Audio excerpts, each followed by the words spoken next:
നമസ്കാരം. ഏറെ അനിശ്ചിതത്വത്തിനൊടുവിലാണ് വി.ഡി. സതീശനെ മുഖ്യമന്ത്രിയായി ഹൈക്കമാൻഡ് തിരഞ്ഞെടുത്തത്. അതിനുവേണ്ടി പല തന്ത്രങ്ങളും സതീശൻ പക്ഷം പയറ്റി. പക്ഷേ വയനാട്ടിലും കോഴിക്കോട്ടും പ്രിയങ്ക ഗാന്ധിക്കെതിരെ പോസ്റ്ററുകൾ നിരന്നപ്പോൾ എല്ലാവരും അത്ഭുതപ്പെട്ടു. വിവരം ദില്ലിയിലെത്തി. അതോടെ കാര്യങ്ങൾ മാറിമറിഞ്ഞു. ഇതേക്കുറിച്ച് ദേശാഭിമാനിയുടെ മുൻ അസോസിയേറ്റ് എഡിറ്ററും ജനശക്തി വാരികയുടെ ചീഫ് എഡിറ്ററുമായ സഖാവ് ജി ശക്തിധരൻ ഒരു കുറിപ്പ് സമൂഹമാധ്യമത്തിൽ എഴുതിയിട്ടുണ്ട്. ഷെർലക് ഹോംസ് ഇന്നലെ വയനാട്ടിൽ എന്ന തലക്കെട്ടിലായിരുന്നു ആ കുറിപ്പ്. അതിങ്ങനെയായിരുന്നു: ഷെർലക് ഹോംസ് ഇന്നലെ രാത്രിയാണത്രേ വയനാട്ടിൽ പ്രത്യക്ഷപ്പെട്ടത്. നിരായുധനായിരുന്നു ഷെർലക് ഹോംസ്. പക്ഷേ പുലർച്ചെ വയനാട്ടിലെ ചുമരിലെല്ലാം ഒരേ വിളംബരം പ്രത്യക്ഷപ്പെട്ടു: ഇനി മല കയറാൻ പ്രിയങ്കയും രാഹുലും ഇങ്ങോട്ട് പോരണ്ട എന്ന്. ഇതൊരു ചതിയായിരുന്നു. വിവരം കൊച്ചുവെളുപ്പാൻ കാലത്തു തന്നെ ഗോഡ്ഫാദർ തിരുവനന്തപുരത്ത് നിന്ന് ഇന്ദ്രപ്രസ്ഥത്തിൽ അറിയിച്ചു. അദ്ദേഹം ഇതല്ലെങ്കിലും ഏതു കാര്യത്തിലും സംശയാലുവാണല്ലോ. വയനാട്ടിൽ നിന്ന് വിവരം ചോർന്നു കിട്ടിയ ജി സുകുമാരൻ നായർ കയ്യോടെ ഇത് രാത്രി തന്നെ പത്രവാർത്തയാക്കി. പ്രിയങ്കയെ ഇത് കൂടുതൽ പരിഭ്രാന്തിയിലാക്കി.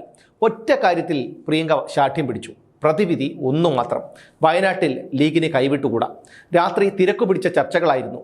രമേശ് ചെന്നിത്തലയെ വിളിച്ചുണർത്തി പറഞ്ഞത് വി.ഡി. സതീശൻ സമ്മതിച്ചാൽ സ്ഥാനാർത്ഥിത്വം നൽകാമെന്നായിരുന്നു. അതിനൊരിക്കലും വഴങ്ങരുത് എന്ന് ലീഗ് രാത്രിയുടെ അന്ത്യയാമങ്ങളിൽ നിലപാടെടുത്തതോടെ എല്ലാം കുഴഞ്ഞു മറിഞ്ഞു. ഇനി നടന്നതൊന്നും ഇവിടെ എഴുതാനാവില്ല. ഈ മന്ത്രിസഭ കഴിയുന്നത്ര ദൂരം പോകണം എന്നതാണ് എൻ്റെയും ആഗ്രഹം. പക്ഷേ സത്യത്തെ ആർക്കും കൊല്ലാനാകില്ല. സത്യമേ ജയിക്കൂ. സ്രഷ്ടാവിനേക്കാളും താൻ പിറന്നു വീണ ഗ്രന്ഥത്തെക്കാളും മഹത്വമാർന്ന അസ്തിത്വവിശേഷം നേടിയ കഥാപാത്രമാണ് ഷെർലക് ഹോംസ്. തീർത്തും കൽപ്പിത കഥാപാത്രമായിരിക്കുകയും അതേസമയം ജീവിക്കുന്ന യാഥാർത്ഥ്യമായി ലോകം വിശ്വസിക്കുന്ന പ്രതിഭാസവുമായി ഷെർലക് ഹോംസ് മാറി. ഡോയിലിൻ്റെ ഈ അപസർപ്പകനായ കഥാപാത്രം എഴുതപ്പെട്ട് ദിവസങ്ങൾക്കകം ലോക വായനക്കാരെ വശീകരിച്ചു. ഷെർലക് ഹോംസിനെ ബ്രിട്ടനിലെ റോയൽ സൊസൈറ്റി ഓഫ് കെമിസ്ട്രി വിശിഷ്ടാംഗത്വം നൽകി ആദരിച്ചു. ലോകത്താദ്യമായാണ് ഒരു കഥാപാത്രം ഇത്തരത്തിൽ ആദരിക്കപ്പെടുന്നത്. ഇനി അത് തുടരണമെങ്കിൽ രാമാനം മുഖ്യമന്ത്രിയെ സൃഷ്ടിച്ച പാണക്കാട് സാദിഖ് അലി ശിഹാബ് തങ്ങളുടെ കഥയുടെ ഇതളുകൾ വിടരണം. വായനക്കാർക്കിടയിൽ തികച്ചും അമരനായ കഥാപാത്രമാണ് പാണക്കാട് സാദിഖ് അലി ശിഹാബ് തങ്ങൾ. കോനൻ ഡോയൽ ഹോംസിനെ സൃഷ്ടിക്കുമ്പോൾ ഈ കഥാപാത്രം ഇത്രമാത്രം വളരുമെന്ന് വിചാരിച്ചിരുന്നില്ല. പുസ്തകങ്ങൾ ഓരോന്നും പുറത്തിറങ്ങും തോറും ഹോംസ് ഡോയലിനേക്കാൾ വളർന്നു. തൻ്റെ ചരിത്രാഖ്യായികളും ഗവേഷണവും നടത്തുന്നതിനു വേണ്ടി സമയം കണ്ടെത്തുന്നതിനായി ഡോയൽ മരണക്കെണി അഥവാ ദ ഡെത്ത് ട്രാപ്പ് എന്ന നോവലിലൂടെ ഈ കഥാപാത്രത്തെ വധിച്ചു. പക്ഷേ ഇത് വായനക്കാർക്കിടയിൽ പ്രതിഷേധം സൃഷ്ടിച്ചു. കഥാകാരൻ വലിയ തെറ്റു ചെയ്തതായി അവർ വ്യാഖ്യാനിച്ചു.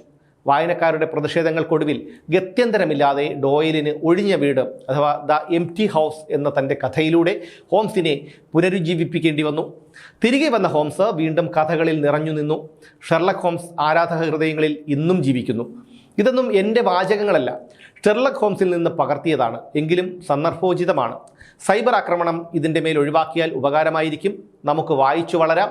അങ്ങനെയല്ലേ വന്ധ്യവയോധികനായിരുന്ന P.N. പണിക്കർ സാർ പറഞ്ഞത്. ഇങ്ങനെയാണ് ജി ശക്തിധരൻ തൻ്റെ കുറിപ്പ് അവസാനിപ്പിച്ചിരിക്കുന്നത്. ലീഗിൻ്റെ ഒരൊറ്റ പിടിവാശിയാണ് ഇതിനു കാരണം. അതിൻ്റെ പിന്നിലെ അപകടം വി.ഡി. സതീശനെ മുഖ്യമന്ത്രിയായി പ്രഖ്യാപിച്ച് മണിക്കൂറുകൾക്കകം തൊടുപുഴയിൽ നടന്ന ലീഗിൻ്റെ പ്രകടനത്തിൽ മുദ്രാവാക്യങ്ങളായി ഉയർന്നിട്ടുണ്ട്. വരും ദിവസങ്ങളിൽ സതീശൻ അനുകൂലികൾക്കും അത് ബോധ്യമാകും.